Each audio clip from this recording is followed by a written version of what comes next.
কেন বাংলাদেশের আলেমরা মুখটা খুলে বলতে পারে না? বুকে হাত ধরার হাদিস, পায়ে পা কাঁধে কাঁধ লাগানোর হাদিস, সহিহ বুখারী বহু দিন পড়েছি, আজও বলছি সহিহ বুখারী আল্লাহর কিতাব, কোরআনের পরে শ্রেষ্ঠ কিতাব। মূল ভলিউম, ইন্ডিয়ার ছাপা, 100 নম্বর পৃষ্ঠার 21 নম্বর লাইন, 76 নম্বর অধ্যায়, 716 নম্বর হাদিস।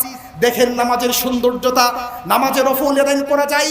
সহিহ বুখারী 102 নম্বর পৃষ্ঠার 1 নম্বর লাইন, 83 নম্বর অধ্যায়, 726 থেকে 30 পাঁচটা হাদিস আছে।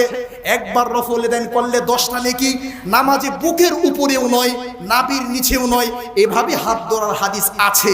সহিহ আল বুখারী 102 নম্বর পৃষ্ঠা, 19 নম্বর লাইন, ইন্ডিয়ার ছাপা, 87 নম্বর অধ্যায়, 731 নম্বর হাদিস। নামাজে জুড়ে আমিন বলার পারমিশন আছে।